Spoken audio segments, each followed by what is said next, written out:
పొద్దున్న లేచి జోకరాసాలు వేసుకొని నువ్వు ఇక్కడికి వచ్చి నువ్వు మాట్లాడితే నీకేంటో తెలుసా? అంబటి రాంబాబు అదొక ఆంబోతు పేరు నానిగాడు అడిగే తెలిసేది లేదు పెట్టేది లేదు అందరితో కలిపిది. అరే మీ అందరికీ నేను ఒకటే అడుగుతున్నా, కేవలం పవన్ కళ్యాణ్ వచ్చారు కాబట్టి మీకు ఉద్యోగాలు ఉన్నాయి, లేదా మీకు విలువలు కూడా ఉండదు. జగన్మోహన్ రెడ్డి అనేవాడు మిమ్మల్ని పట్టించుకోడు, చాలా మందిని పట్టించుకోలేదు. మీకు ఎందుకు ముందుకు తీసుకొస్తున్నాడు?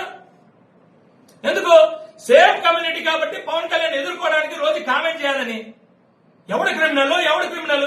పోలీసు వాడు క్రిమినలా, సాయి కృష్ణ క్రిమినలా అని నువ్వు కామెంట్ చేస్తున్నావు. మీరు కామెంట్ చేస్తారు. ఎవడు క్రిమినల్ నువ్వు చూసుకో, నువ్వు చెప్పు ఎవడు క్రిమినల్.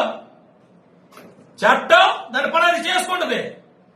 మీ ప్రభుత్వంలో మీరే డిసైడ్ చేశారా? ఇక్కడ ఎవడు డిసైడ్ చేయడానికి ఉండదు, చట్టమే.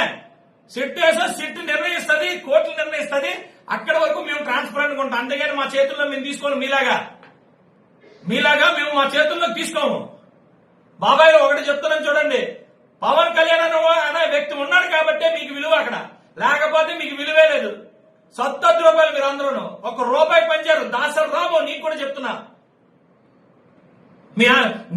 నీకు నాకు ఎప్పటి నుంచో పరిచయాలు ఉన్నాయి. కానీ ఇలా తయారైనా అని అడుగుతున్నాను నేను. నువ్వు హీరో అయిపోదాం అనుకుంటున్నావా?